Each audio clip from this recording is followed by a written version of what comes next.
All right, we will call tonight's meeting to order of the Norfolk School Committee for Tuesday, November 12th. And as we start out each meeting, read the mission statement.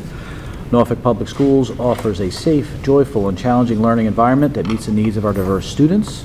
Through school, family, and community partnerships, we provide an education that inspires lifelong learners and cultivates caring and productive citizens of our ever-changing world. Roll call, please. Jennifer Wynn. Medora Champagne. Paul Cochran. Thomas Doyle. Ingrid Alardi. So moving on, public comment. We have a couple of people going to speak later, so I think we're okay there. First up, we do have a vote for a gift fund donation. And I'm just going to make that bigger.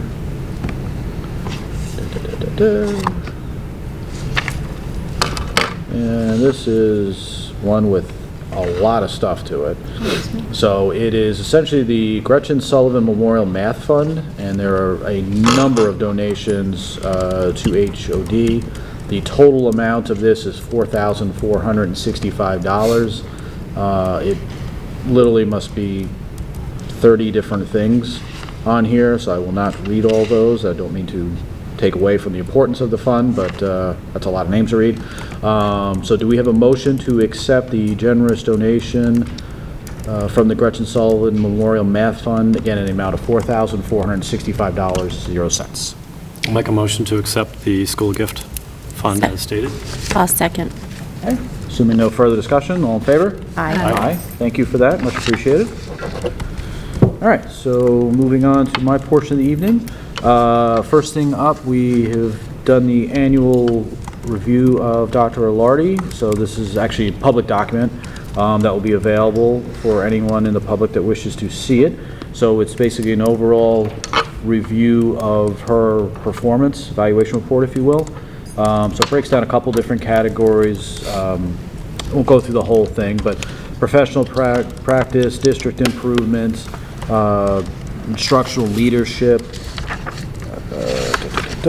management operations, family and community engagements, and finally just overall performance. So within that, basically your choices are did not meet, some progress, significant progress, met or exceeded.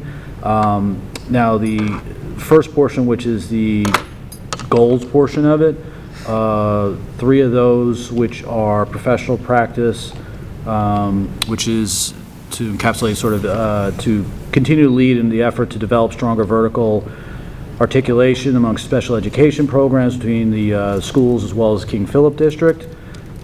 Second one is to conduct a comprehensive review of the district's social, emotional, and learning anti-bullying criteria. And third one is to develop a comprehensive communication plan strategy for the district that promotes timely, comprehensive information sharing among students, staff, and basically the community at large. In all 3 of those, it was exceeds requirements was the rating. The final goal is to close the achievement gap between the students receiving special education and the general population in the area of written language, as measured by a 5% increase in the percentage of students meeting various benchmarks. This one got a little complicated because the data we're using is essentially a year old, so it's not really an apples to oranges comparison. So it's on a survey, you just really can't rate it. So for the purpose of this, because we only have 1 year to data to rely on, the overall rating for that particular category was met. But I just want to be clear, that isn't an instance where we're saying something is falling behind or something's not working properly. It's just that we don't have enough to get to the final score of that yet. So that's the reason for that. So in reading through the instructional leadership, there's a number of comments in here that we all kind of jointly worked on. Comments that we like the fact as far as like working with KP district to maximize our resources. Obviously, money is always going to be tight seemingly, so any efforts we can do in that area is certainly helpful. And we'll continue to evolve going forward with that and have more and more opportunities. Great work with moving on to different areas of management. Great work with staffing, addressing personnel changes. We were complimentary as far as the work on the roof project. I know a number of people are involved in that. but certainly Ingrid was a large part of that, and that was a job very well done. There were lots of challenges and moving parts, and we still came in on time and under budget, which is great to see, and certainly not something you see with a lot of things, so that was fantastic to see. Moving on, the family and community engagement portion, basically speaking to communication. Connect Ed process continues to be a good one, and this is a critical area to continue. Obviously, none of this works unless we are properly communicating with everyone, the community at large, the students, their parents, the staff, anyone you can think of. So that is a key element of her job that she continues to do well in. Then moving on to the professional culture, which I think is a really good one. It's really nice from my viewpoint, and speaking for everybody else, the rest of us just see the overall culture of the schools. It's just a really positive one. It's one that has a good working engagement and level of cooperation with all the parties. It's very nice to see. Coming obviously from the private sector, that is very challenging and not easy to do. So that is really heartening to see that type of thing. So finally, overall, the comments were that she continues to do an outstanding job for the district. Her dealings with the schools and the community have always been, she's always had the required supporting information for us. We'll always have challenges. They're never going to go away, but we feel we have the right person to meet those challenges. So overall, excellent job, and thank you for that. So I don't know if anyone else has any comments.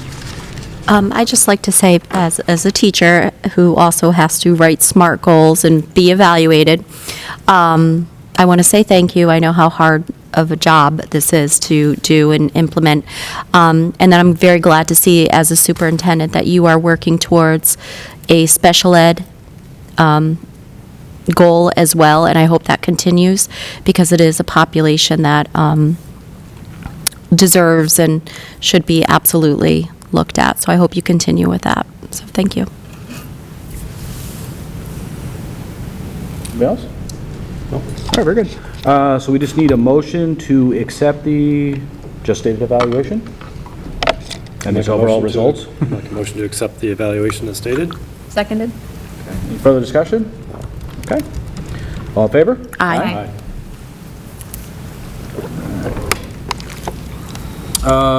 Moving on to the Board of Select, or the Select Board meeting update.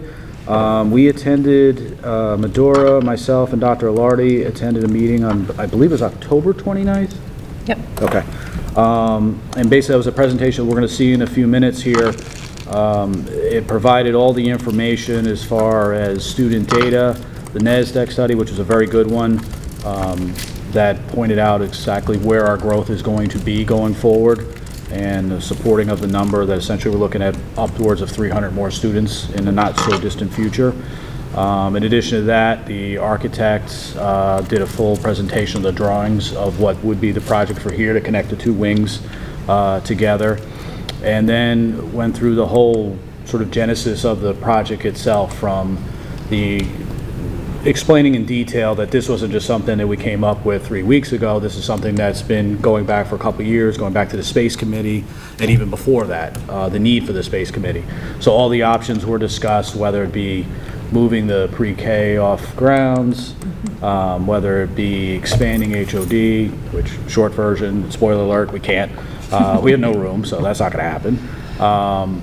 And then the most feasible project, because modular classrooms are not a possibility for the chief amongst them, is the safety concerns. You just cannot do a good job with that, and that doesn't really save you any money in the long run, and it presents all kinds of separate problems, but to me, it begins and ends with the safety issue. So we're left with what would be an opportunity here to ideally work with the MSBA. That's not a certainty, but we hope that to be the case, so we're going to go through that process, and then we'll go through a multi-step process with the town. So in addition to that, Medora and I today appeared on, what was the program actually called? Town and Conversations with... Town and... We appeared Who's on a that? program The with other Jill one. Lawrence. What is it? Lawrence was kind enough to interview myself and Thomas. Yes. I profusely apologize. For a name of a program, we're not recalling. is it Town and? Our town. Our Town. Our town. Let's go with that Gotcha. one. Okay. And so basically that was we did a mini version of what we'll discuss later tonight, but that is something we're going to continue to do going forward. Short version of it is, we're going to meet with everybody and anybody who wants to talk to us and has any questions. The ultimate goal is, even if someone ultimately decides, for whatever reason, they don't want to support this project at a town meeting, that's fine. We want them to make an informed decision, though. We don't want them to have to make a decision based on rumor or innuendo or whatever the case is. We want to present all the facts to anyone who wants to listen to us, and they make an informed decision. So that's our ultimate goal. So I thought, circling back to the select board meeting, I thought it went very well. We didn't get many questions. A few folks in the audience asked a couple questions, which were outstanding questions. So that was very nice to see. And then one of the gentlemen on the beginning of Medora and I's world tour here of meetings actually attended the taping of the show today, Our Town. And it was nice to see someone come in. He asked us a question at the end. Asked us a very good question, actually, and it was specifically, the question was, why is this just coming up now? Why isn't this something that 5 years ago we couldn't have planned for? And there's a number of reasons, but the short answer is that the 40B projects have just mushroomed in the last 2 years or year, whereas numbers we're looking at, they weren't quite as dire 3-4 years ago. Now they are. So that's a reality what we're dealing with. But that's an excellent question. I'm sure if he's had it, a number of people have had it. So we're going to keep talking to whoever will listen to us or whoever will let us in the door, and provide any and all information that people have. So we'll look forward to doing that. So I don't know if you have anything else you want to jump in. To echo what Thomas said, I think the critical component here is just making sure that everybody has the actual data that the school committee and the space planning committee and the construction subcommittee and every possible committee has been working with to come to our determination that the best course of action would be the project that we're proposing at this point. It's going to go in a few gradual steps that I think Ingrid will probably review in her presentation later on in this meeting. But really, our ultimate goal, my ultimate goal, is to have a situation where all of the information we have is available well in advance of any critical points in this process. So no one should need to be scrambling for information the night before a town meeting or the night before voting day or anything like that. It's completely transparent. This has been worked on for several years at this point. And so we are all on the same page. We understand that not everyone in town is on the same page, and we want to get everyone on the same page. Whether you agree or disagree, the information will be readily available. Thanks. All right, so that's it for that. So next thing, we have a request from the Teachers Association to open collective bargaining negotiations, so we need to actually vote on that request. So I need a motion to see if we will agree with the request to open collective bargaining with the Norfolk Teachers Association. Make a motion to open bargaining with the NTA. Seconded. Any discussion on that? Okay, all in favor? Aye. Which then dovetails to the next point of who would like to be on the subcommittee to do the bargaining. Is that what Jeff is? Jeff cleverly avoided it. I have done this the last, I think, 3 times. I'm happy to do it again. It's always, I've actually enjoyed the process. It's a nice, open discussion and exchange of ideas. I think, Paul, you did it with me last time, I believe, and it was, yeah, I mean, everybody comes in with their own viewpoints, and that's fine. They're supposed to, but it's a nice professional exchange over a number of meetings where we ultimately reached a nice goal, with bearing the district in mind as best. So I'd be happy to do it again. So anyway, we need to come up with at least one other person. What's the timing on that need? Starts tonight. No, I'm Starts just kidding. tonight, but when, Actually, I when do we think- have to have someone? I think we're They were looking- hoping to have the first initial meeting prior to December 20th. Yeah. The last time it took us about 4 meetings. I think the goal of NTA is to try to close the bargaining and have a contract proposal, By hopefully April? by, March or April. We want it in advance of the contract expiring. So I think the earlier we can Yeah, I think the December the better timeline makes would sense. be. Does that assume, that work with you, Tom? Yep. that's Okay. what And the way it's gone in the past, I'm remembering right, essentially we kind of established the basics or sort of like ground rules of it, if you will, at the initial meeting, and then everyone, the following meeting shows up and it's an actual, like, okay, we've done our homework, okay, here's what we've agreed on, and then we keep moving forward. So they tend to be very productive sessions. Unfortunately, because of private family issues, I just can't. Fair enough. For the winter, spring. Do these happen kind of piggybacked onto the school committee meetings? Is it the same night sort of thing? We typically have done different nights. Okay. I have no clue what night we did another time. Yeah, we usually, depending on who the NTA has representing their interests, we usually sit down at the first meeting and plan the next future meeting schedule. Yeah, everybody kind of calendars it out and see what works for everybody. We typically try not to do more than, we try to do one meeting and then maybe wait a week or two so that we have a chance to come back with information. Without Jeff being here, who I'd like to give an opportunity to be on this. If he declines, I will be happy to take the spot. Okay. So do we want to delay that vote till, well, our next meeting will be December 10th, which wouldn't leave us a lot of time to meet. I mean, given that Jeff is already serving on the, Yeah, I would highly, For Jeff, I don't think he's going to jump I on don't, anything else with the KP. and I would love to, at being a teacher, I just, Jen, that's a unless I can call in. That's a lot of extra. Yeah, I think, well, plus Responsibilities. in just the deadline, I think it's better we move forward. Okay. So I don't know if between you and Medora, if you guys want to arm wrestle for it, if you want to, I'm putting money on her, by the way. Yeah, I work out.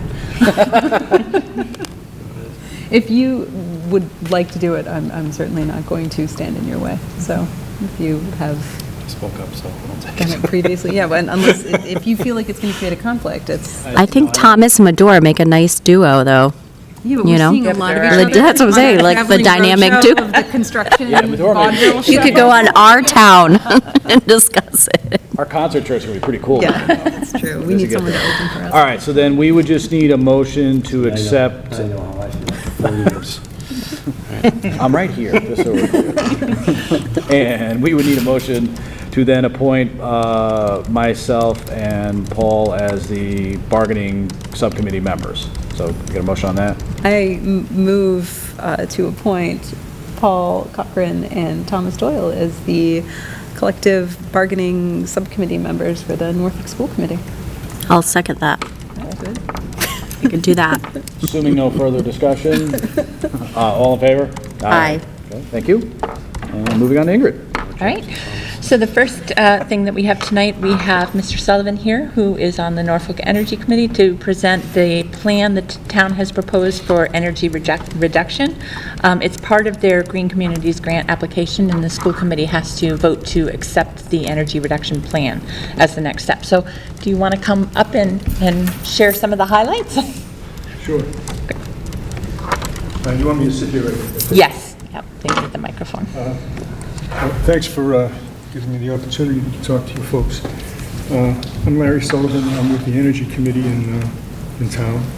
And we've been working on this for 2 years now, trying to get Norfolk designated as a green community. And we've had a number of bumps along the way, and that's why it's taken 2 years to get to this point. But we're almost there. We really are almost there.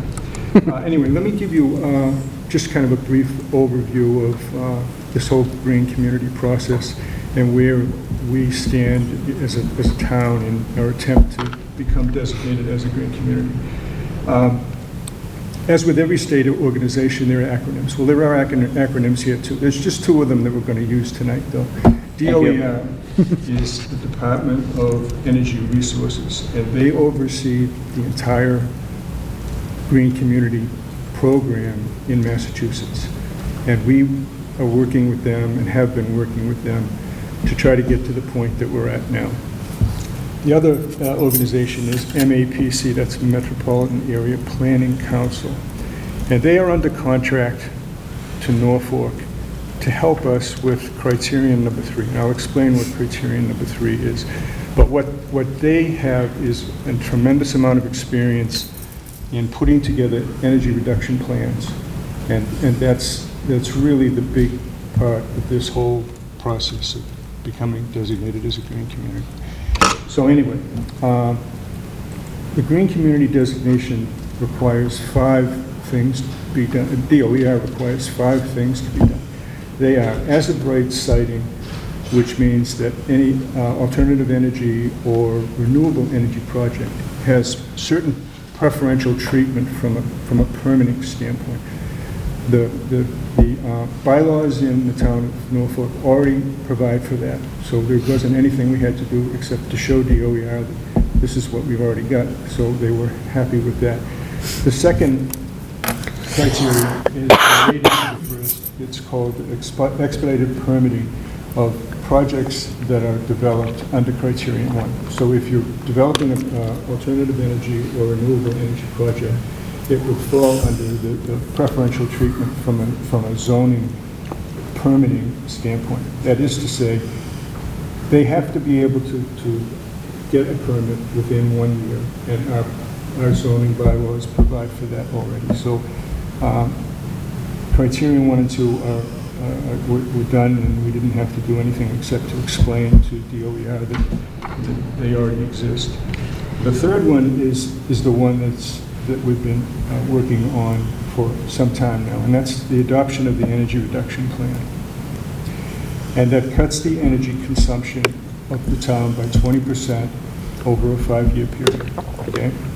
And I'll tell you how we get there in just a couple of minutes. Let me finish going through the 5 criteria. So the 4th criteria is a fuel-efficient vehicle purchase plan. And you've already signed off on that, and it basically provides for us, when we buy a new vehicle, we have to make sure that it meets certain gas mileage requirements and other requirements that are energy related, okay?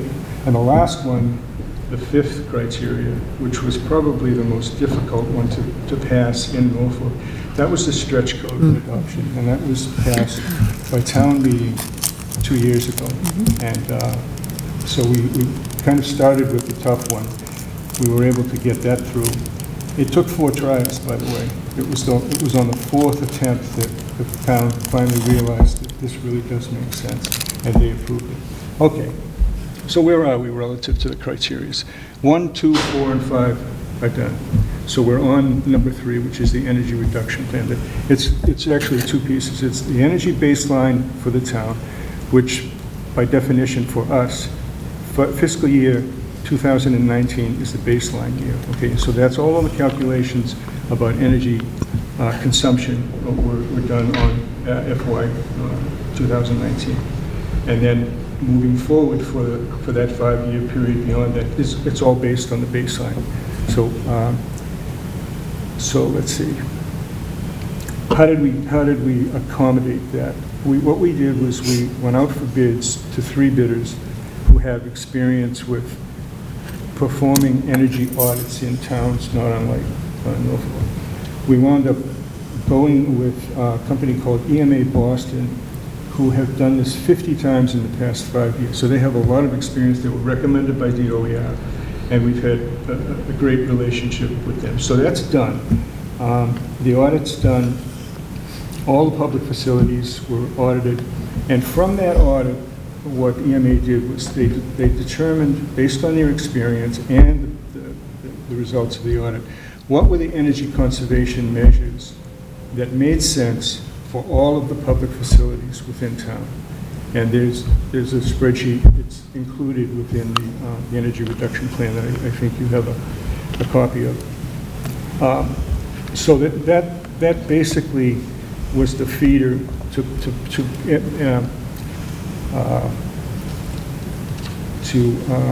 Metropolitan Area Planning Council to pull it together and to write the narrative for us. And then we went back and forth. We had conference calls and we met with them so that we were all comfortable that we're on the same page and that it made sense moving forward. So the audit results for FY 2019 had a baseline energy consumption of, I'll mention the numbers, 25,000 57 MMBTU, which is millions of BTUs of energy that were consumed during fiscal year 2019. A BTU is just it's a measure, it's a unit of measure of energy. It stands for British Thermal Unit. Criterion 3 required a reduction, as I said, over 5 years of 20% of the baseline.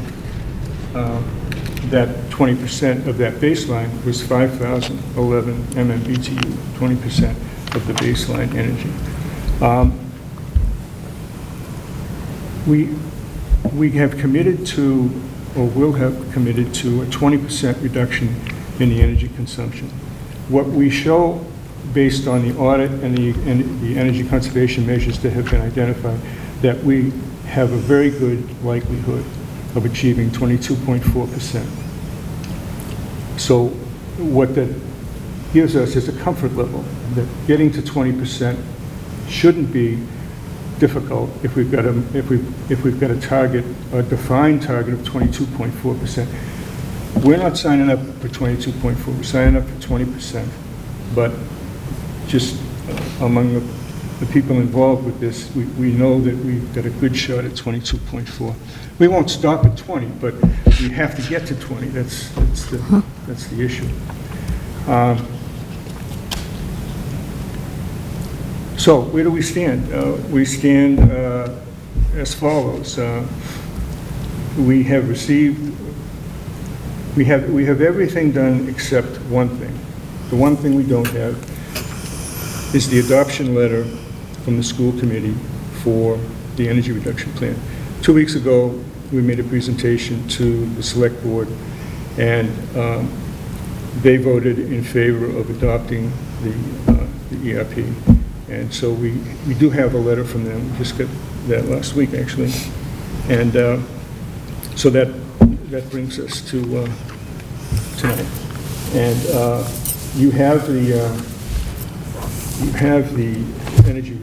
copy of the energy reduction plan. In it, I'll just point out a couple of things. We don't need to go through the whole thing unless you want to. If you want to, we can do that too. But there's a table 4, which is a summary of the energy conservation measures and the economics associated with it. The energy data that's been consumed, the financial aspect of what it's going to cost to do these projects, to implement these energy conservation measures, and the payback.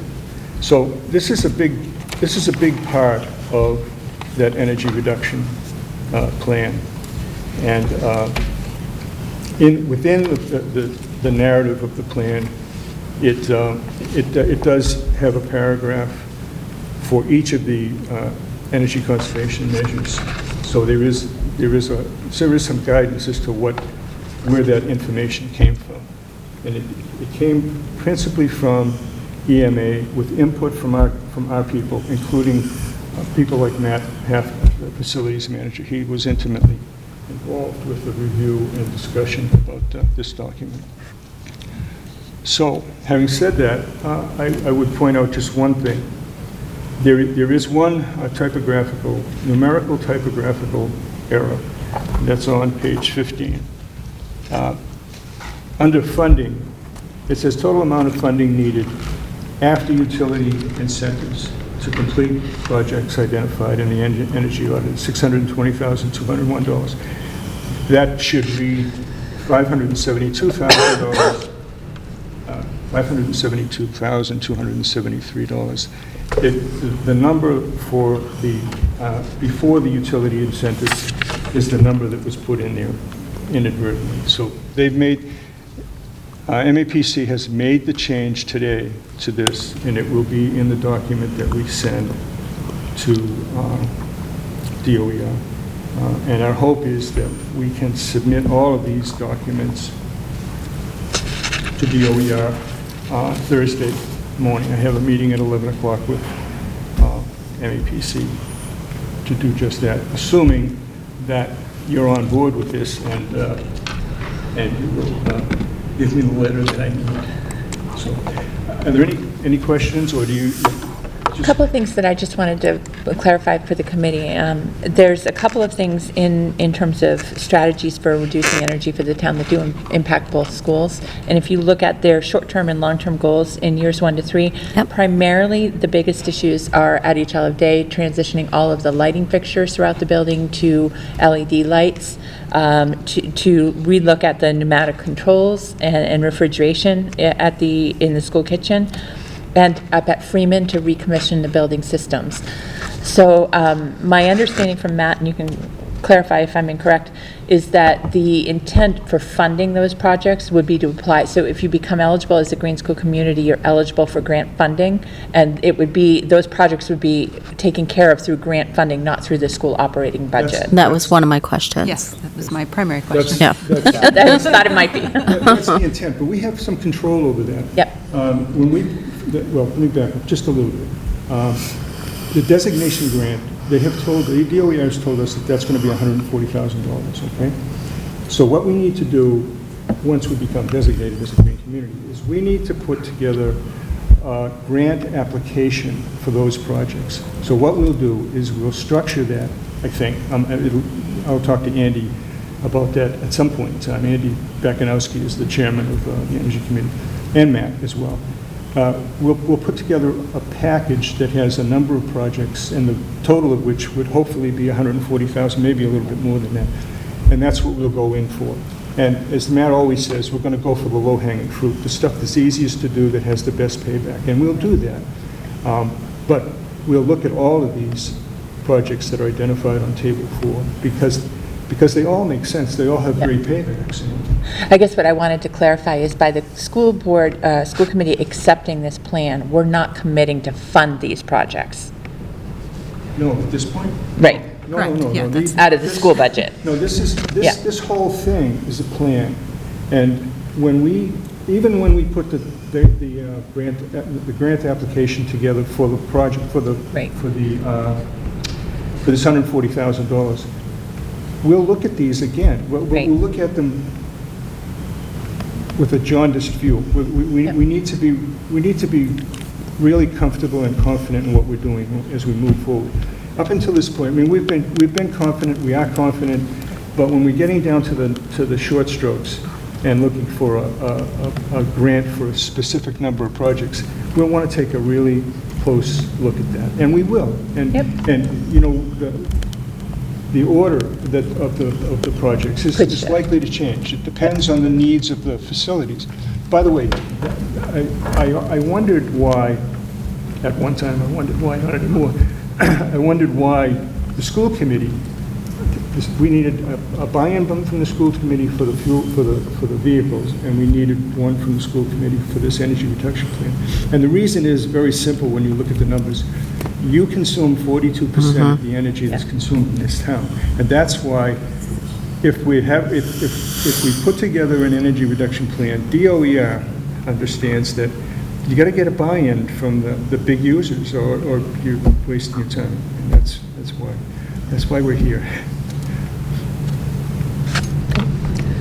So just to clarify one more time, by agreeing to this, we're not backing ourselves into an unfunded mandate to absolutely, from our budget, fund these projects. The goal is to grant fund them, because I wholeheartedly agree that I'm completely on board with it, but knowing what our budget looks like year over year, that would be my only concern, is that there won't be an expectation that the budget is impacted, the normal school operating budget is impacted by these. My understanding is that it is not. So again, to just And that's the reframe impression that I'm question. getting. I'm just saying it a third time. so Right, we know. yeah. But to reframe that question, even though your plan might shift and how you address these issues, the intent is that that will be funded by whatever grant you pay. And so the school committee saying we agree with the plan doesn't mean that if the town doesn't have revenue, that they then have to privately fund the LED light conversion or anything like that. Right. Yeah. Like I said, this is the plan, and the plan is definitely subject to change. Right.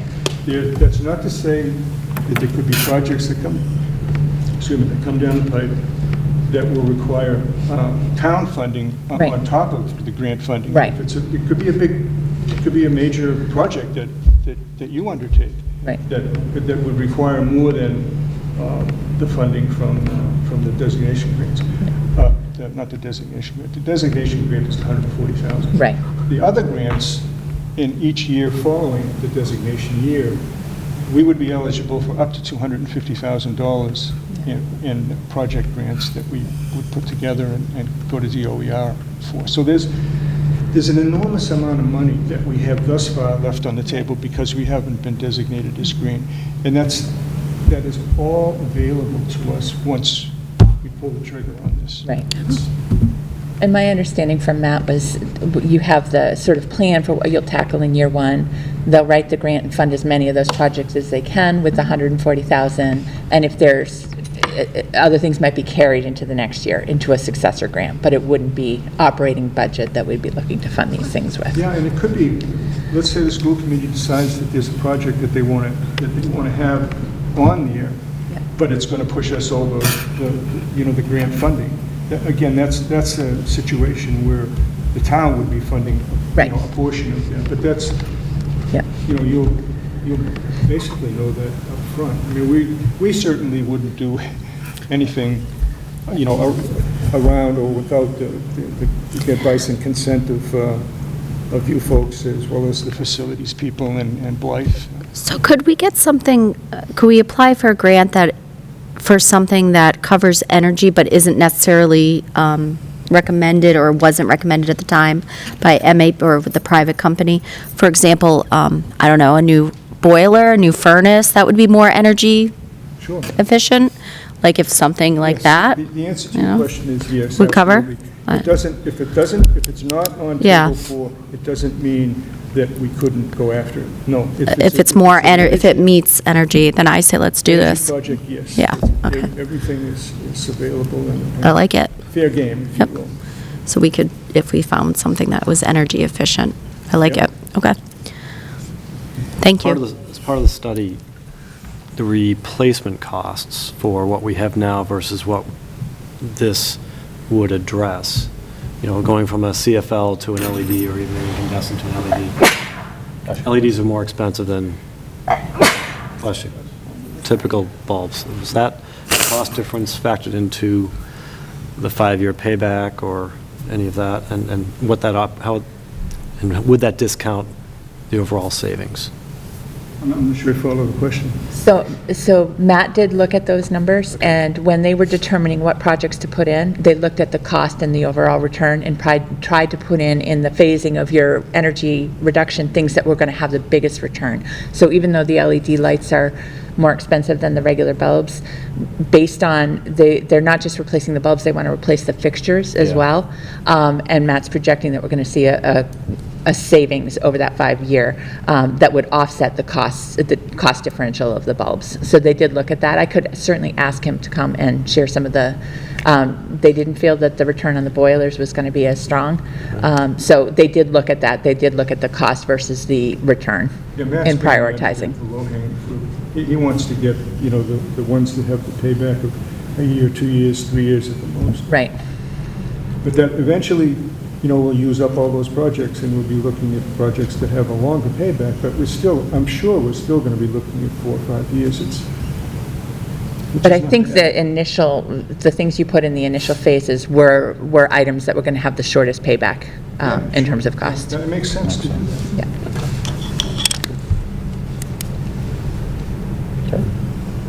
Any other questions? Okay. So basically, we need a vote, as described, so they can continue on. I guess we're the holdouts, not by design, but we're kind of the last one you need, I guess. Well, you need to vote yes to adopt the energy reduction plan, Yep. and then I will get you a letter tomorrow. Yeah. tomorrow would be That's- great. Yeah. All right. I'll make a So- motion to adopt the energy reduction plan. Second? I'll second. Any further discussion? Okay, all in favor? Aye. Thank you very much. Thank you. Appreciate the presentation. Good luck. Thank you. Just to clarify, so I can get you a letter tomorrow, but do you also need a copy of the meeting minutes to document the vote? I don't, at some point, that would be great. Okay. I won't need that for. For tomorrow. MAPC, or Okay. DOER. I just need your letter. Okay. And if you just email it as a PDF, I can take it. Should she from just there. write Or it just right now? type it and then go print it up in the library. Well, you're going to need to sign it, so I'll have to send it to you to sign on behalf of the committee. Thank you all again. Thank you. I can,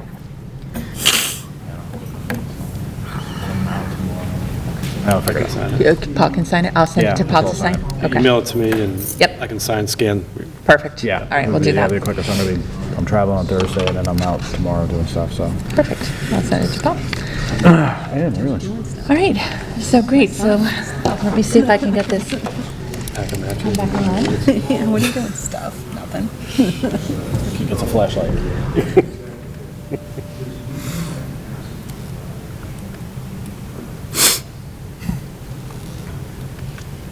never know which is better, my son saying nothing and looking cagey, or just hearing a crash somewhere in the house, followed by my daughter yelling, I'm okay.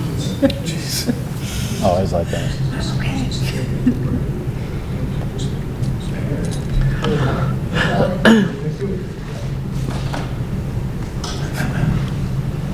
Coming in now. It's cold. It's cold. Recite it yet, Thomas? Can you just recite the whole presentation yet? I'm getting pretty good at this. Hey, it was October 29th, I remember it right. All right, so as Councilman Medora mentioned, we presented October 29th, Tuesday, October 29th to the Select Board. And as part of that presentation, we had Dr. Don Kennedy from NESDEC, who is their data demographic specialist, present the NESDEC enrollment study. We've talked about that before as a committee, but just as context for anybody that might be watching from home, we did contract with NESDEC New England School Development Council to conduct an enrollment study and to really evaluate the impact of the 40B projects in town that have already been approved and are under construction on the potential enrollment. The study that, the projections that they calculated do project an increase of over 300 students over the next 10 years. And we know we've been kind of following this development and growth in town for a while now. So we've been working on figuring out how we would have to adjust our facilities or what we would have to do in order to accommodate that growth and be able to provide high-quality learning environments for our students. So I won't go over the enrollment study, but it is available. If anybody is interested, I'm happy to get that information out to the public. So NESDEC started. After that, we shared the work of the Space Study Committee, so I'll go through that tonight.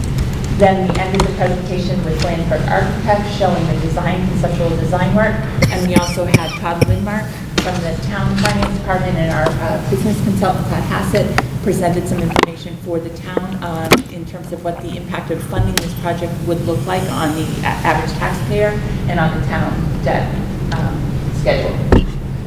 So, to start in this presentation, just as Medora talked about getting information out to the public, it is available on the front page of our website, so if anybody wants to look at it, you can certainly log in and find it right there.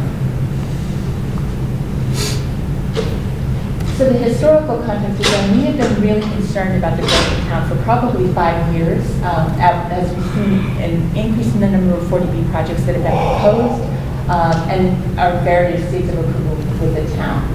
So what we did was we put together in consultation with the town a space study committee to try to look at what our options might be in terms of accommodating that growth. It's been a significant concern of parents as well as community members. We've sent out several surveys in the last several years about strategic planning, long-range planning for the town, some of our curriculum studies that we've done, and we frequently have parents writing comments about the worry about planning and improving facilities, managing growth as the biggest challenge the schools are going to be facing, and the amount of building that's happening all across town, not just in the 40Bs, but individual private homes. So we put together the space study committee. There were several members of the committee, both from the town side and the schools. So Jack Hathaway, our prior town administrator, myself, Balfour, who's the principal at DHLJ, Todd Hassett, our business consultant, who's here tonight, Matt Hafner, our facilities director, Bob Bullock, the town building inspector, and Ann Proto, the director of recreation. We had two real tasks. The first was to figure out how to solicit some concrete data regarding the impact of new construction and the development on enrollment.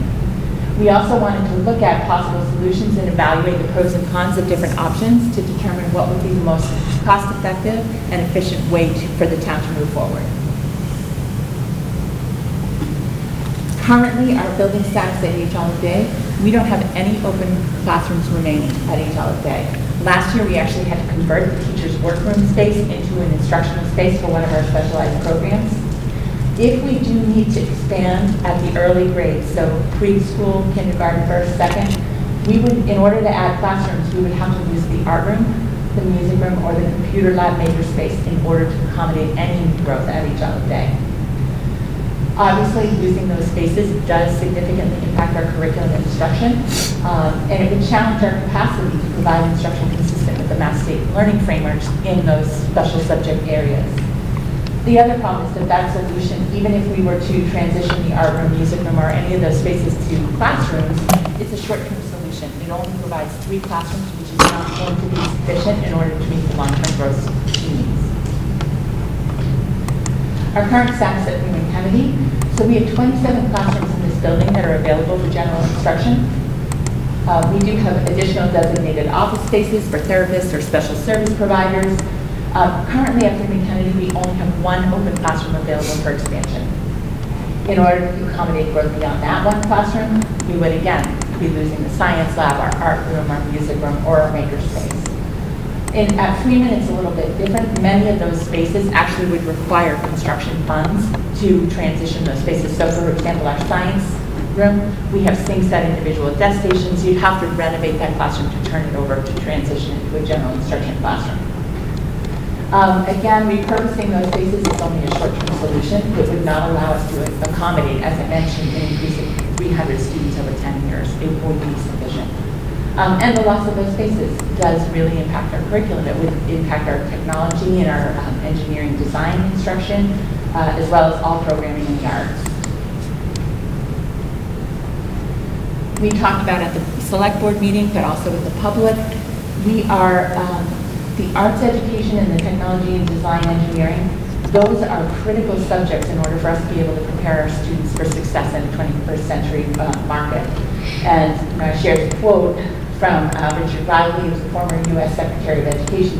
Our job right now, we're currently preparing students for jobs that don't yet exist, using technologies that haven't been invented in order to solve problems that we don't even know are problems yet. So a lot of experts in the field are suggesting that the skills that kids are going to need to be successful in the future job market rely heavily on the creative work, their ability to collaborate, their ability to problem solve, design, their work in the design and market and development fields. And a lot of the work that has been traditional, routine work may be transitioned to being done by through technology, by machines. So we really have to really focus on the arts and technology as fundamental, essential academic skills like any other domain. Changes in enrollment space.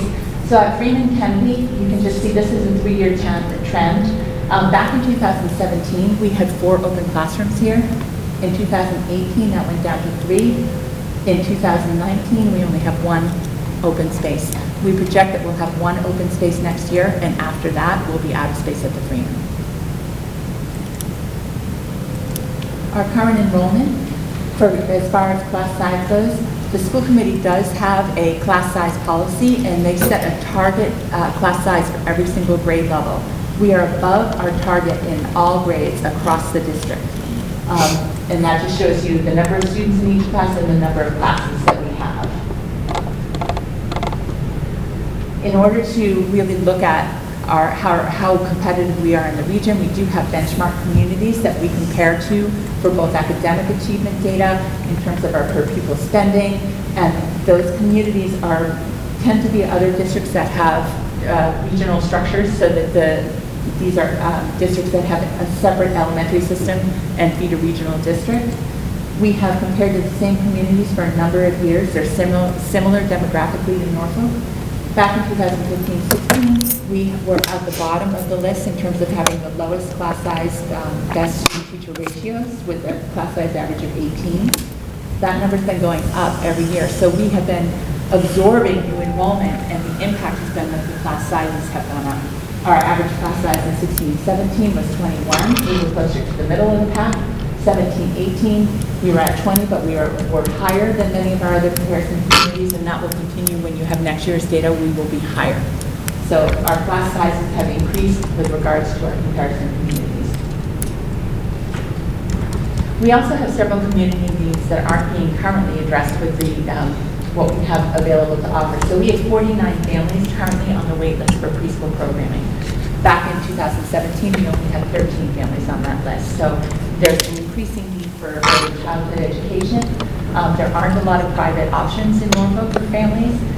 And while this is not a requirement, we are required to provide programming for students who present with disabilities as of their 3rd birthday.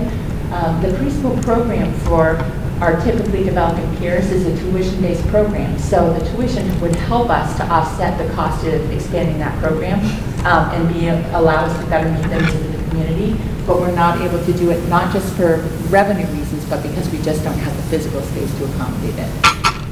We also have 21 families on our wait list currently for before and after school care. Again, that's a totally self-funding program. If we had available space, we could expand that program to better meet the community needs at no cost for the district budget. Again, as I mentioned, some people have asked why don't we consider reducing our preschool programming or cutting preschool in order to allow us to accommodate enrollment. We are required by law to provide programming for students aged as of their 3rd birthday with disabilities who require specially designed instruction. And in order to provide that programming, we're also mandated to provide it in an inclusive setting. So we have to bring in typically developing peers to balance that need in order to meet the state and federal mandates.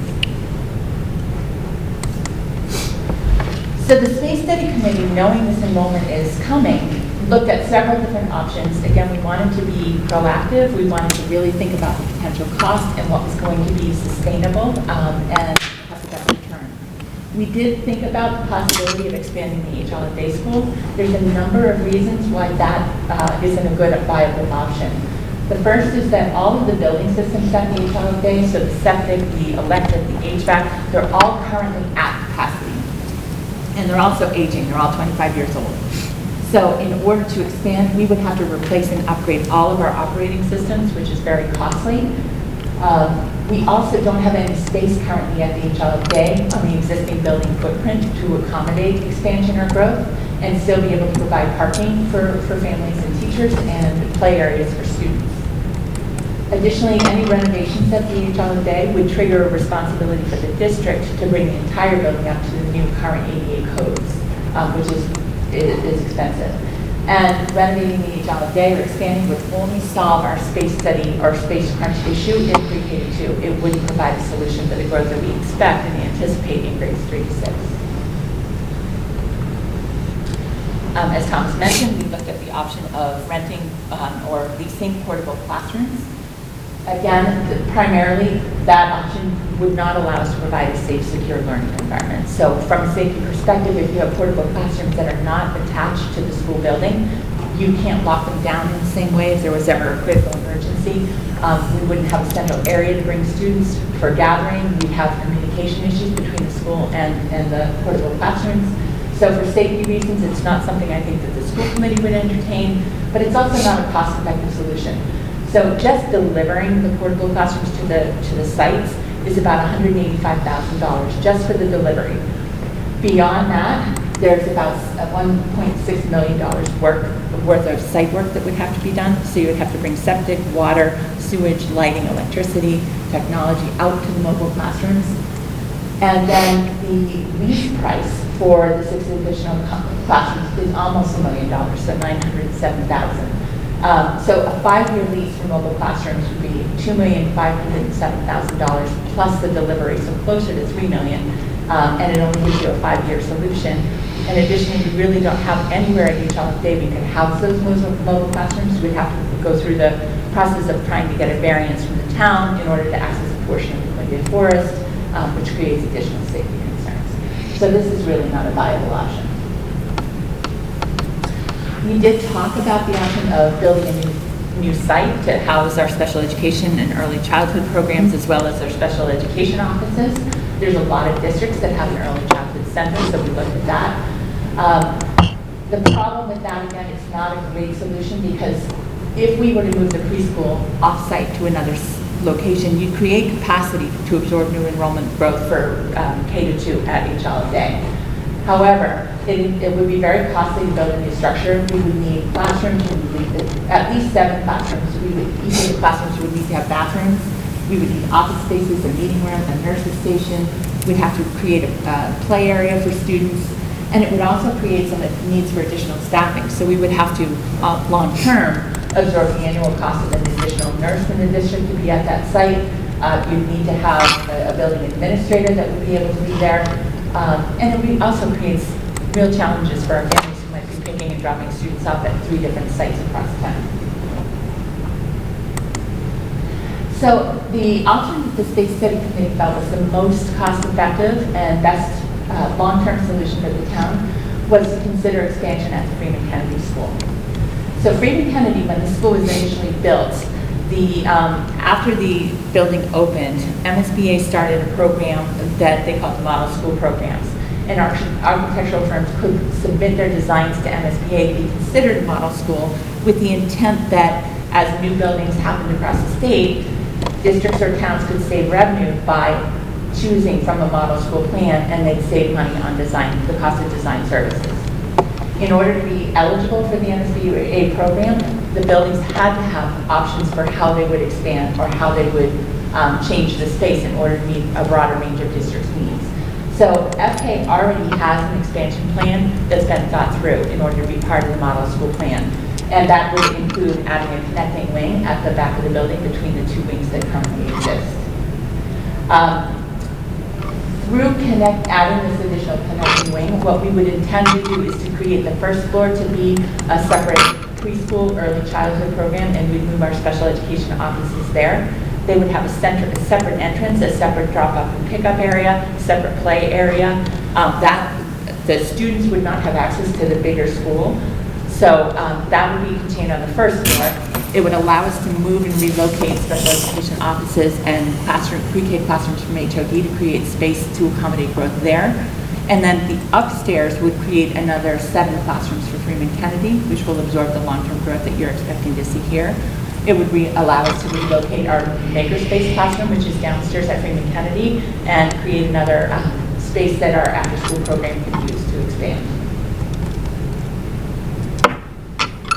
Some additional benefits of expanding Freeman Kennedy are current systems. So at Freeman Kennedy, the septic, electric, they were all originally created to absorb a load of 750 students. So they have the capacity to take on that new growth.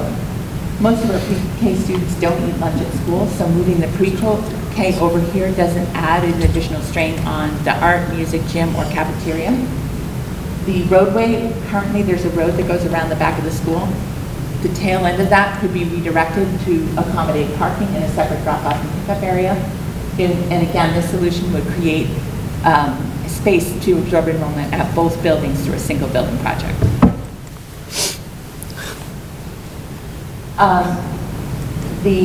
Again, we've talked a little bit about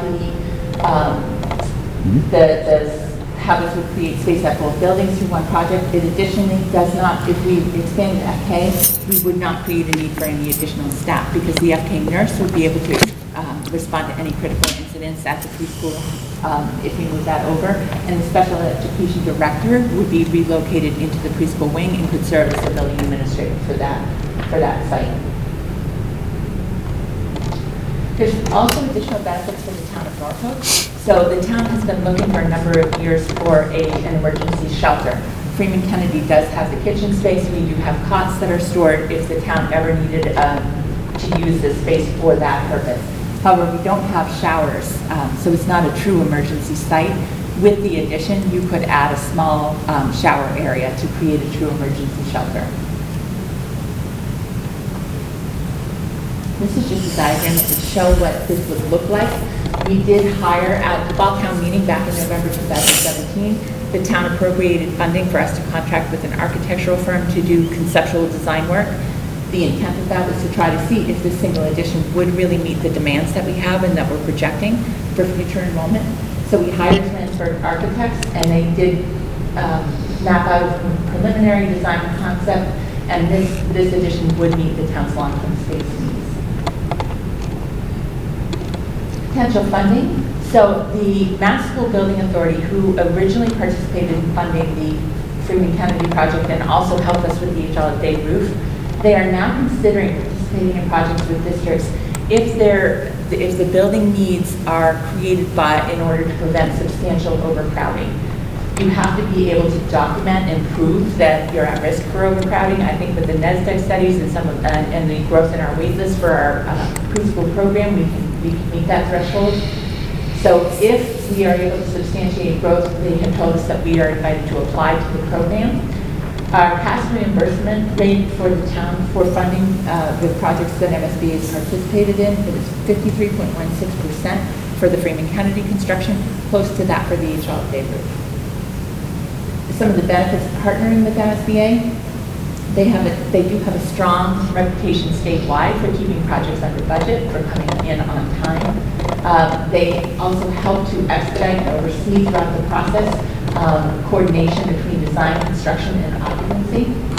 MSBA has funded almost $14 billion of school construction projects over the last 10 years, and it does save the town significant costs in terms of construction costs. Just to note, the Freeman Kennedy School building did open on time. That project came in almost $1 million under budget. Each day, we did reach substantial completion by the project deadline, estimating that project to come in at least $200,000 under budget. So again, as Medora mentioned earlier, there is a process for this. So if we move forward with this process, we would be required to submit a statement of interest to MSBA in April. They review applications. It can take up to, between 10 and 12 weeks for us to get an answer. Sometimes they come out and send a team of architects or engineers to review the project, make sure it's feasible. Sometimes they look for additional documentation. But once it's approved, then the district would move forward with requesting funding from the town for the feasibility schematic design portion of the project.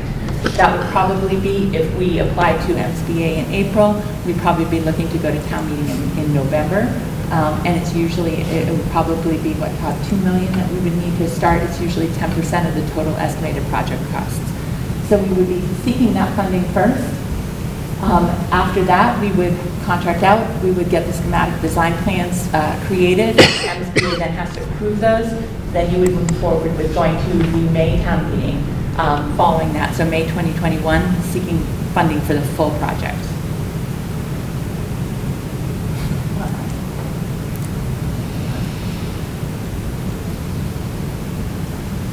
That's the overall timeline. Again, the night we presented to the select board, then we went into looking at the actual designs. Those are also available on our website if people wanted to see the detailed design, interior designs for the addition. And then we talked about the potential impact on tax revenue. And those are all available through the select board's exhibits as well. Any questions? Thomas and Medora have seen this show 3 or 4 times now, but I see it when I close my eyes. It's great. No, I just want to say professionally and personally, I'm vehemently against having portable classrooms. Yeah. I would not let my child go into one for many health, safety, and based upon professional experience, a little bit of social stigma too, being in portable classrooms. And I think the full committee, my sense from, at least from this construction subcommittee, was that they agree. And as I said, professionally, I think the safety concerns are paramount in that situation. And documented health concerns, in my opinion. But we did want to make sure that we gave the numbers to the Yep. town and to the Yep. public, because that is a common solution. So we tried to look at what are the possible solutions, and I would agree that that's not a good option for the town. Just to clarify for anyone who might be watching this and seeing it for the first time, so I think 2 points that I've heard circulating. The first being that even if the best case scenario happens and we get an MSBA grant and we appropriate the right amount of funding through town meeting and we move forward with the project, we wouldn't be looking at opening the new wing until the fall of 2022. Correct. And then in the interim, we would still even have, more likely than not, at least 1 year, if not 2, at the HOD where we are repurposing rooms already. So I mean, even best case scenario, it's not a great scenario. So I think while it's a long time frame and fall of 2022 seems far away, it's not that far away, and in the intervening years, we're not going to be doing things the way we'd like to be doing things. And we didn't really look, so we've been concerned about this, the growth that's been coming for a number of years. So we started looking at this 4 or 5 years ago. At the time, again, the town had some other major construction projects, so we're trying to work with the town to time this in a way that it will have the least impact on residents and taxpayers in terms of funding. Additionally, in order for us to even be considered by MSBA, we have to be able to substantiate the overcrowding. And so even though it seems like it would be great to do it 5 years ago, it's not possible. We wouldn't have had they wouldn't have shared cost for that. Correct, and historically, they wouldn't have even entertained the grant, correct? You would have already had to have been in full crisis mode to Exactly. even, Yeah, okay. and they're really tight. I mean, when we built the Freeman Kennedy, MSBA questioned some of the classroom spaces. We had to support because they could also say, all right, well, we'll participate 50% of the project funding for eligible costs, but if you aren't using these 3 spaces, those 3 spaces will be fully funded by the town. So you have to time it really well, and you have to really be able to make your case, because there's a lot of schools across the Commonwealth that are aging, and there's a lot of town needs. So they really try to prioritize who they consider entering this grant. However, at the same time, in their list of priorities and considerations, substantial overcrowding is the second highest priority. So as long as we can really support that, we have a better chance. And if we can get MSBA funding, it cuts the project costs in half for the town and makes it a lot closer to tax neutral for the taxpayer. So again, even though we've been planning this for a while, but we're also trying to partner and time it well. But you're right, yes, there will be at least a year where we're short of space at HL, probably 2. And then to just kind of dovetail off of that quickly, if for some reason we just took what I consider a non-option, wait and see if it actually happens approach, which after looking at NASDAQ's win rate on how they're projecting things and them being as close as they are for this year's data as they were from the data they produced a couple years ago, I'm sold completely. But if we did nothing, if we did no modulars, if we did no expansion, if we just really hoped it didn't happen, we're going to end up in a situation by 2022 where we just literally have children who have no classroom to go to, correct? Exactly right. Or would class sizes have to be increased to like Yes. 35? I don't know, I'm just throwing out a number. I mean, You would have- you would, you would exceed our it's 22, would size probably be like 30. Well, even beyond that, I mean, I think you'd get past district policies up into what's allowable Yep. under state policies and guidelines, correct? Yeah, and we would have, based on the enrollment projections, and we did do a study to take a look at how the NASDAQ projections compared to actuals.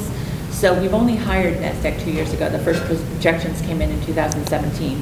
But we did compare their projections to the actuals for 17 and then for 18. In the first year, they were off by I think 1%, and then 2.6%. So their projections to actuals are pretty close. No, I Yeah. wholeheartedly Yeah, believe but they I know. know. Drive around, we see the new homes The and, actuals have been really very close, Yeah. within a couple of percents. They are projecting next year for HL Day 174 kindergarten students. So Wow. not just the growth in town, and that's not just based on birth rates and everything else. It would be supported by the fact that we now have 49 kids on the wait list for pre-K. Many of those will be K eligible. So in that circumstance, we'll need 2 more classrooms we don't have next year at HL Day. As I mentioned, we can absorb that at Freeman for a couple of years, but 2 years from now, if we don't move forward with the project within the next 2 years, we will have a crisis for space that we can't address just by increasing class size. Any other questions?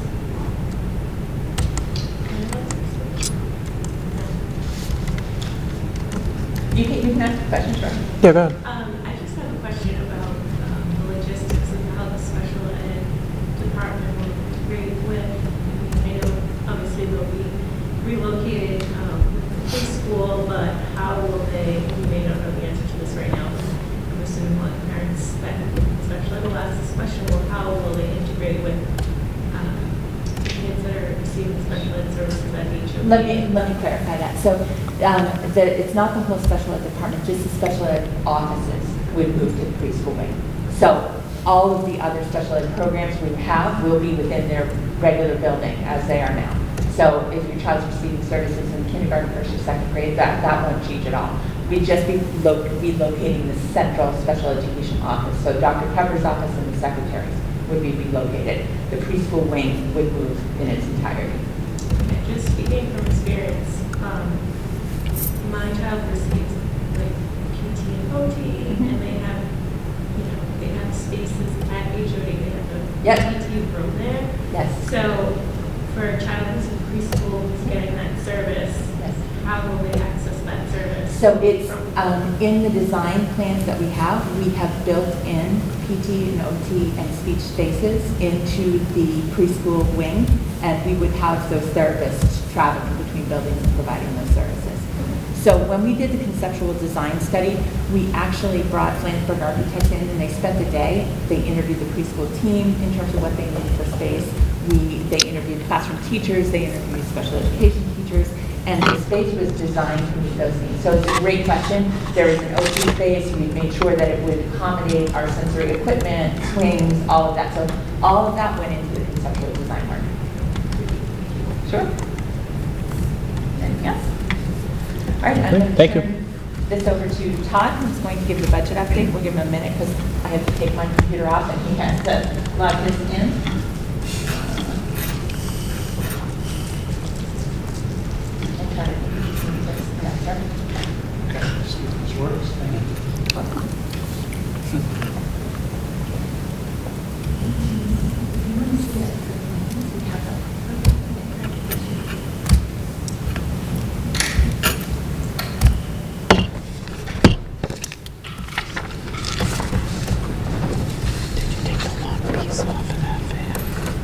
Did I what? Take that piece off the No, I didn't. You better. I tried to make it complicated.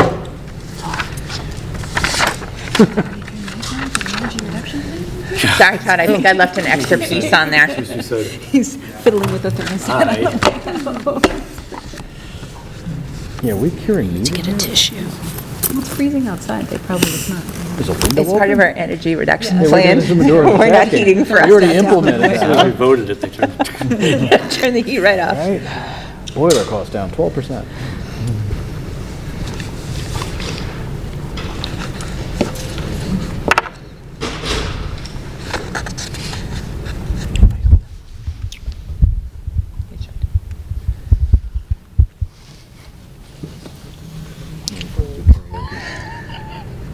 Going straight from enrollment to budget. The hits keep coming tonight. This is.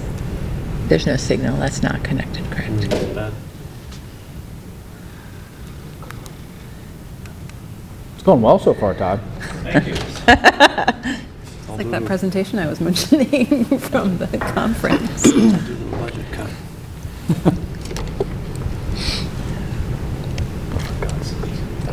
It does take them a minute to think.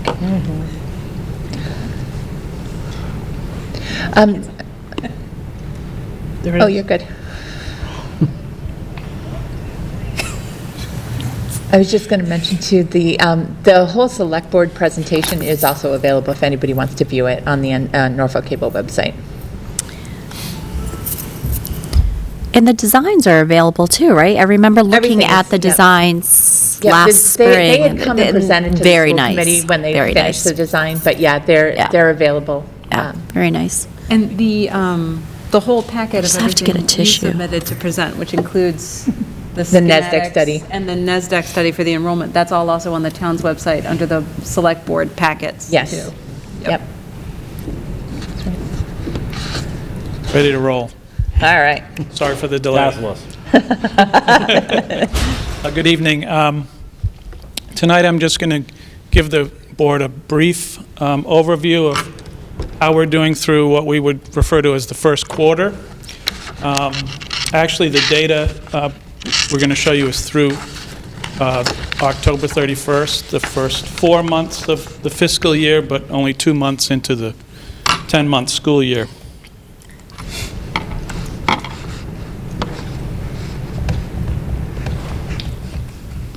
We have a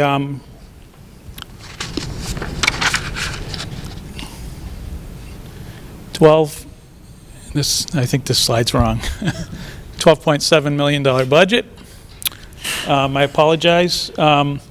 The committee has allocated just over 80% of the resources to the large part of the pie, instructional services, and the other sections of the pie I'll go through individually are similar to these numbers, but slightly different.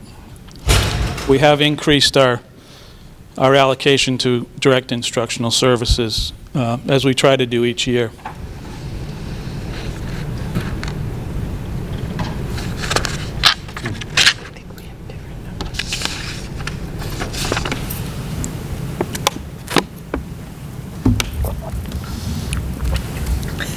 It's the wrong set of slides. Oh. Let's try again. They're going to explain that 2018. Yeah. I was going to say, my handout's right. I was going to say, I'm looking at numbers, I'm looking there, I'm like, All right. okay.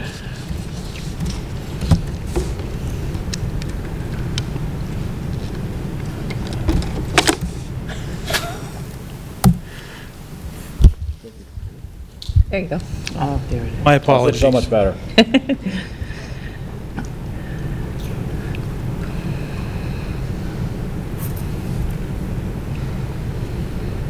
Here we are. 80.4% instructional services, 6.5 other services, and I'll go over each of these areas. Just under 7% for operations, which includes our technology, networking, and infrastructure. Very modest amount for fixed retirement-related charges, and just over 2% for outplaced tuitions. And our district administration is under 4%. Again, town meeting approved $12.75 million for FY20. So I'll go through each of the major functional areas in accordance with the school committee's budget policy. We need to maintain each of these areas within so that they don't go over within any more than $5,000 without some input or transfer from the school committee. And again, at this point in the year, we're just really getting into the school year. So a lot of the projected expense is somewhat loose and based on budgeted numbers versus actual experience. But I just will highlight a few items for the committee where we might be concerned or just keeping an eye on.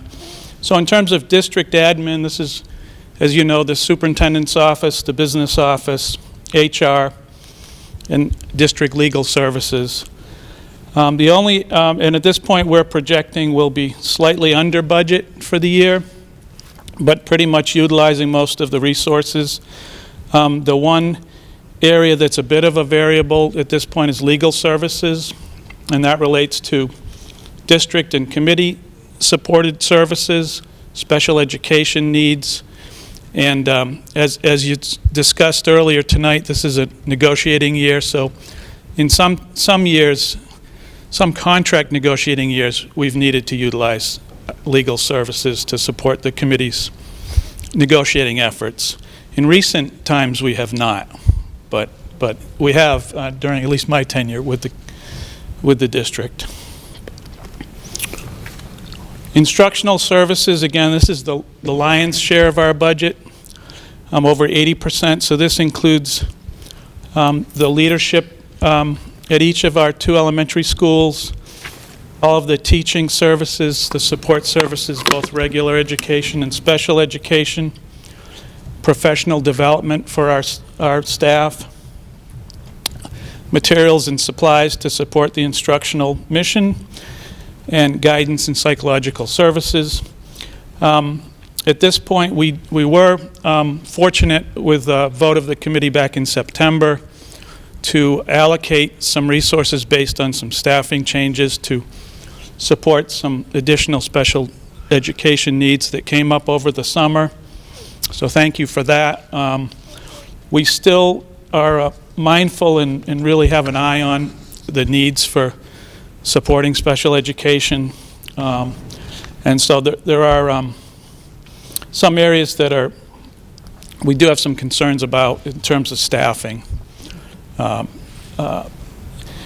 this point, in terms of substitute use, we have exceeded our target at this point for special education substitutes, but we're doing well on the regular education side. So at this point, I'm projecting about an $8,000 savings or balance, if you will, but there's a lot of variables, and we're early into the school year. The 3000 series, this is where we have health and nursing services. Again, the lion's share of the dollars really relate to pupil transportation, both in-district and out-of-district transportation. We have occasionally had the need, as you know, to subsidize the food service program, which we try to run as a self-supporting program. We put a very modest amount of funds toward what's referred to as security services. So at this point, we've got a placeholder for an outplacement special education transportation that has not been utilized. We'll continue to monitor that as the year goes along. If we do not need to access that, this projected positive balance of 8,000 will rise. It'll be higher. But at this point, we're still assuming one potential outplacement that's not on the books currently. And I would just highlight to the committee, we do have an inventory of our food service equipment, particularly at the day school. It's aging and in need of some replacement and major repair. So when we do have opportunities in this area of the budget, we do try to sort of shore that up at the end of the school year if funds are available. The 4000 series, this is operations and maintenance of our facilities, custodial services.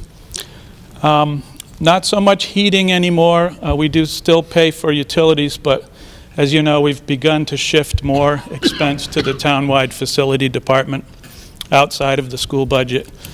This year, in FY20, the cost of heating was shifted to the town facility department.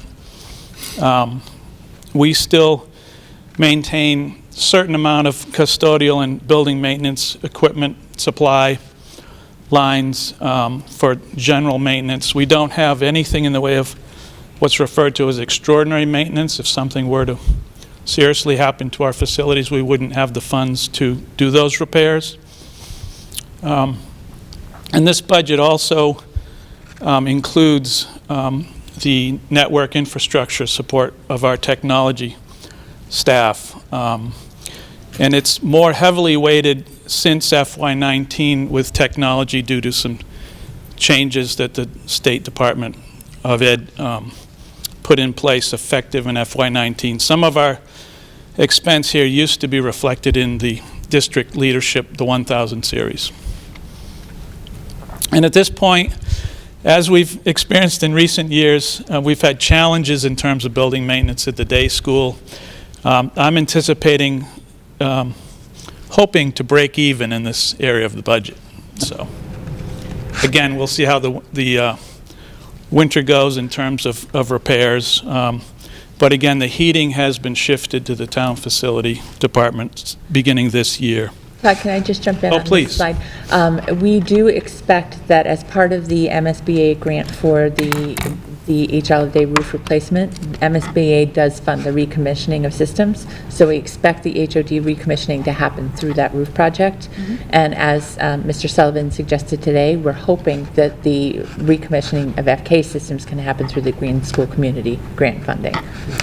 And I can tell you that new Those are two things roof, that we are watching. Just grants on top of grants. I like it. That's good. and that new roof is working because I was there Friday night and it was hot at HOD. And I asked Mr. Riley and he's like, oh yeah, it's been toasty since the new roof. Yes. And no leaks either, so that's also good. First thing, that's right. The 5000 series fixed charges is very modest here in Norfolk. And this is really related to contractual primarily for us contractual buybacks at retirement for teachers and other professional staff. At this point, I'm projecting 4 retirements. As you know, in recent years, we've had between 0 and 2 per year. But I'm anticipating at this point, early in the year, up to 4 retirements by the end of the year. We do get intent from staff in December, so when I speak with you after the second quarter, we'll have perhaps a different thought at this point, but at least for now, we're sort of earmarking those funds for buybacks at retirement.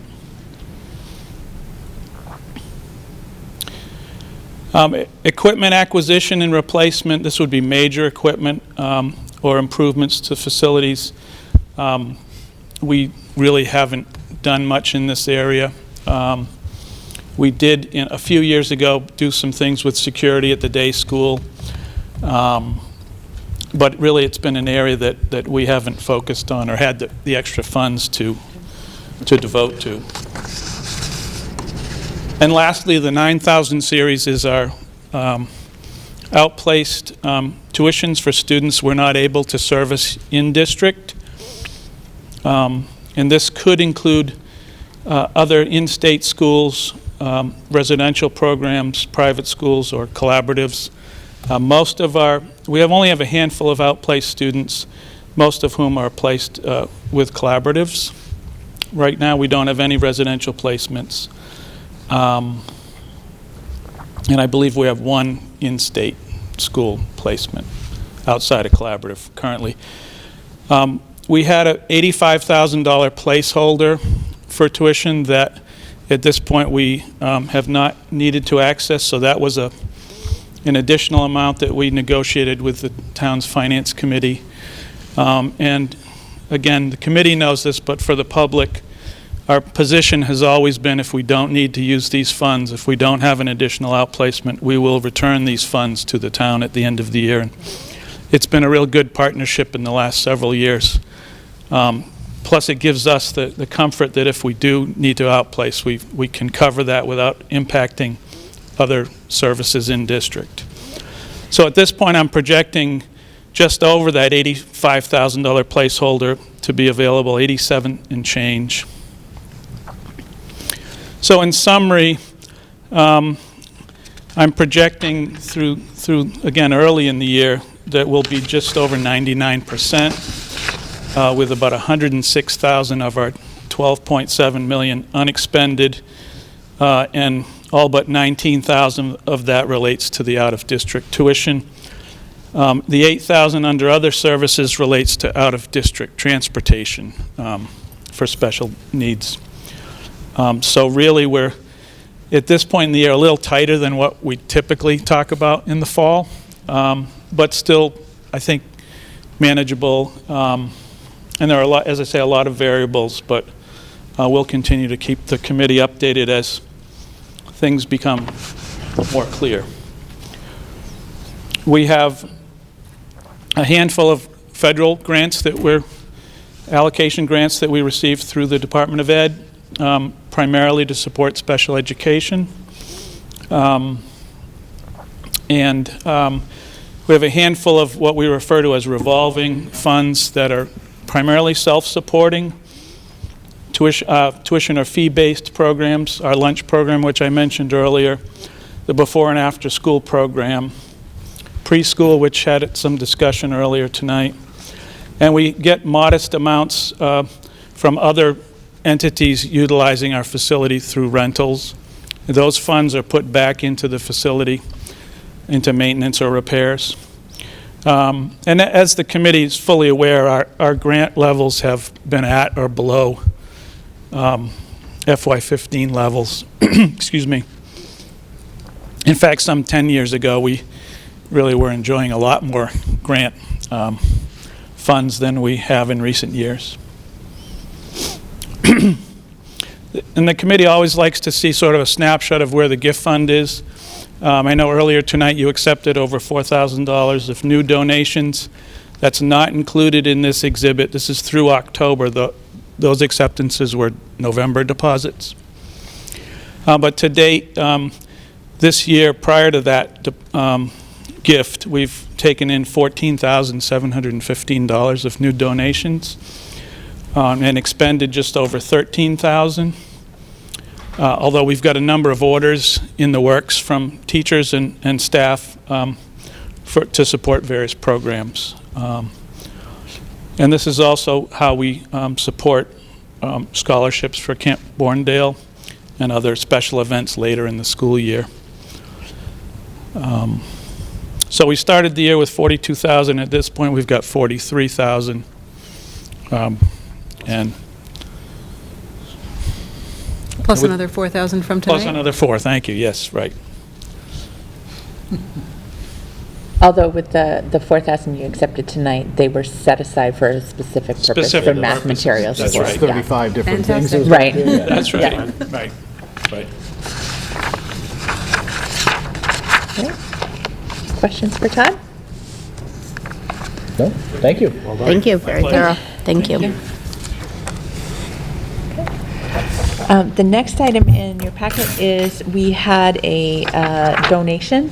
So Miss Janet DeFusco, who's a parent of an H. Olive Day student, donated and delivered to the H. Olive Day School a piano that she had owned since childhood to support the music program. Nice. So it's a Kimball Spinet piano, approximately 40 years old, in good condition, with a value of approximately $550 to $700. So per school committee policy, because the value exceeds $500, we need a vote to accept this donation. Do a motion to accept the piano donation? I'll make a motion to accept the piano donation. I'll second the motion to accept the piano donation. Awesome. Discussion? Is it on wheels?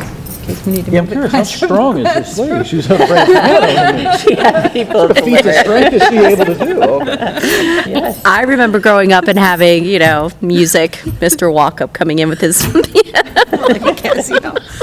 Sorry, I apologize. But I also It is lived- irrelevant to my decision whether it's on wheels or not. No, I was actually wondering the same thing. I actually haven't seen the piano, so. And this is all set to go? Like, Yes, It's a yep. perfect working order and everything? It so- is, yep. And they've actually, I believe Nick Harry's been using it also for instructions. So very she was nice. thrilled with the donation, so, It's great. Thank you.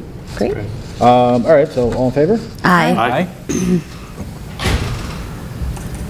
Okay, the next thing in your packet is a recommendation for adjustments to the per diem substitute rates. So in January 1st, and we've talked about this in the past, the minimum wage is going to be increasing, which means that we have to adjust our instructional assistant paraprofessional sub rate to $83 a day in order to be compliant. And because we're adjusting the paraprofessional sub rate, we felt that it made sense to also increase the teacher substitute rate so that they're comparable. And we also looked at what other districts, we struggle right now in Norfolk to get subs to come in and come on board. There is a shortage of substitute teachers across this region, so it's not just us. But we want to make sure that our sub rates are competitive, so we're not losing the small pool to other districts. So these are recommended increases that we would like to go forward with as of January 1st. The other bigger adjustment is the nursing sub rate. Our current nursing sub rate is significantly lower. I would have to double check again with, did Todd just go? But I think we're significantly lower than that, and we are not competitive in the area at all. The market study that we did shows that most nursing subs make between 125 and 150 a day, and we're significantly lower. So we want to adjust that one as well, so that we can make sure that we get substitutes in when we have a nurse that's out sick. So we're looking for a motion to accept these adjustments. Okay. I'll make go ahead, Paul. Motion to accept the new rates for per diems. Second. Any further discussion? All in favor? Aye. Aye. Do you happen to know if, We can absorb, we are expecting to be able to absorb You that missed the within the discussion. sub, so we're tracking well.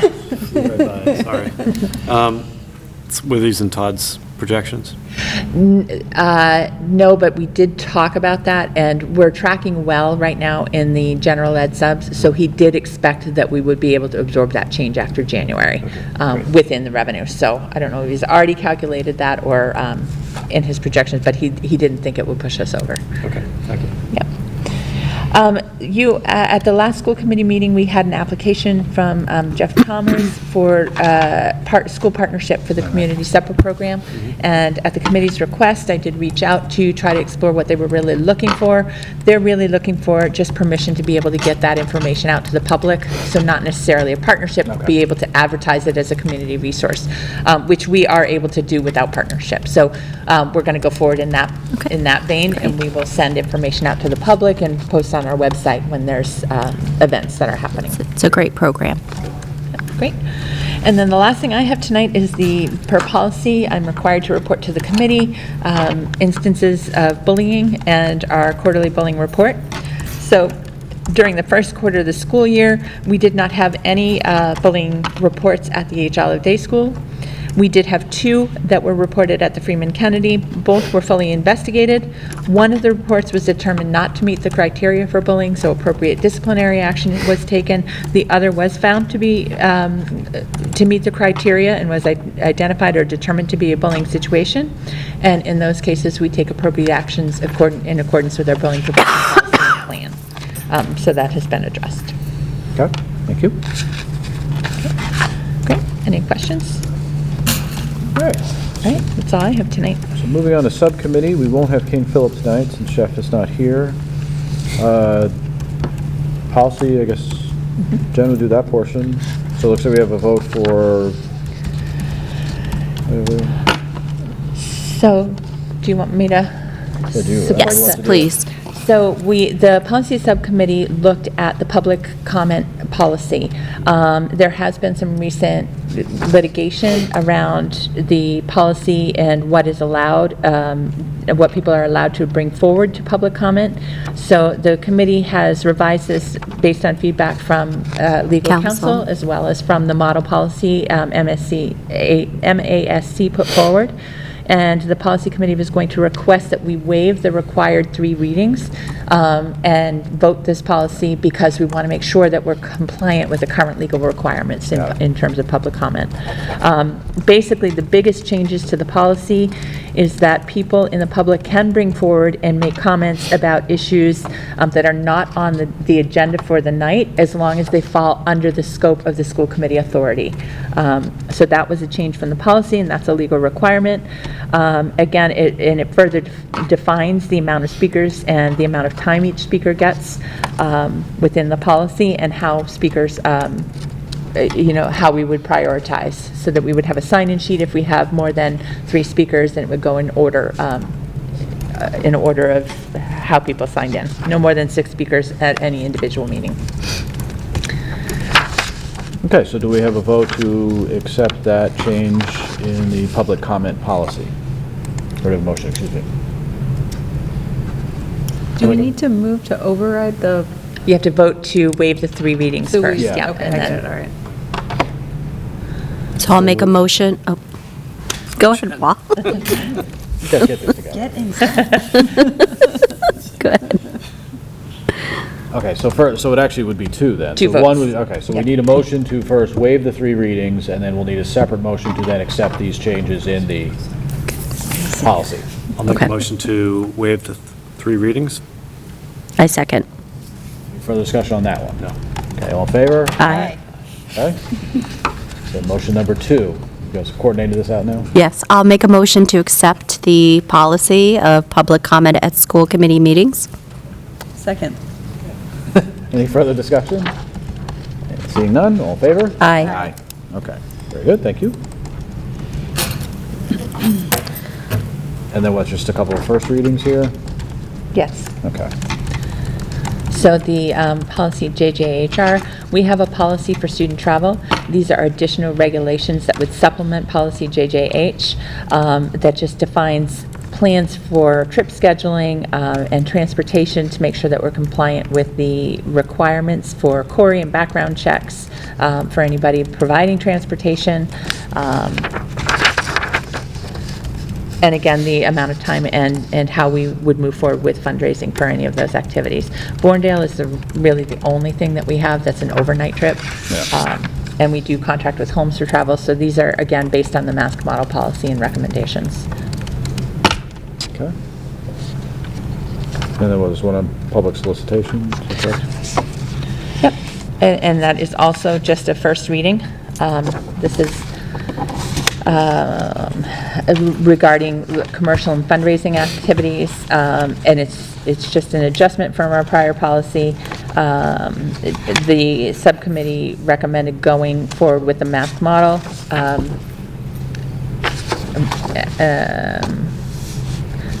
There's not really dramatic, it's really just language really much cleanup, changes, simplifying, yeah, yep, simplifying language. Okay. All right. All right, so I think that's it for that. So then moving on, we have several partnership renewal applications, first of which is the NCL.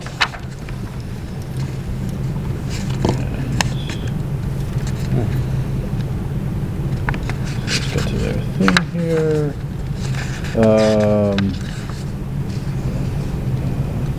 So NCL, excuse me, has had a long history with us, have done any number of things over the years.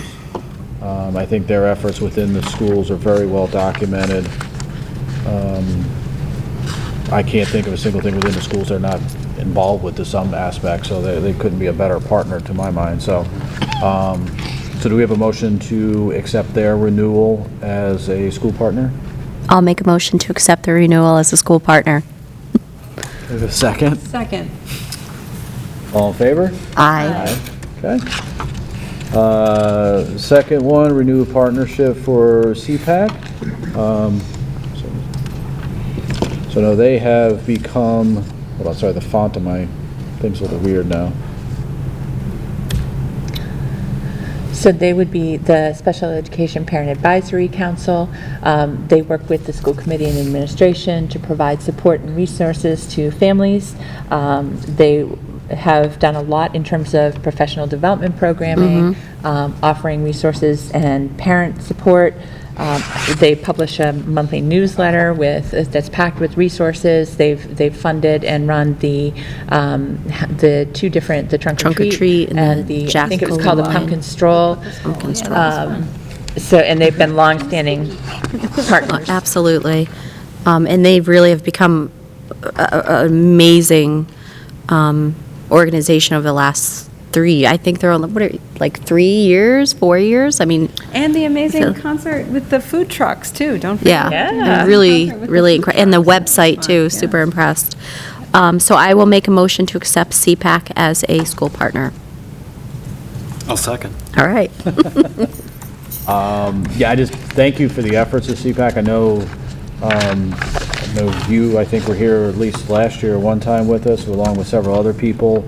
It's an organization that's been around since the time that I've joined school committee, and it's really nice to see how active and successful it has become. So, again, our compliments to you and all the parents for your contributions. That's really fantastic. So, so all in favor? Aye. Aye.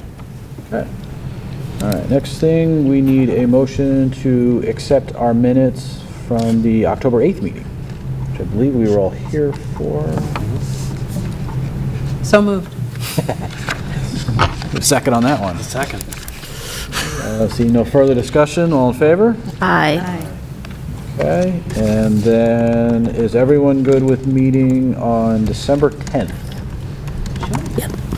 Do that, and then new wrinkle tonight, we actually need a motion to adjourn the meeting. So as opposed to my standard informal, hey, okay, we're all done, and we walk away, we actually have to do a formal motion with this. So I need a motion to adjourn the meeting. Actually, I don't think we've ever done this, honestly, so. I will make a motion to adjourn the meeting. Second? Second. Okay, assuming we're all in favor of that one, so. Aye. Aye. Aye. Okay. Thank you, and we are concluded.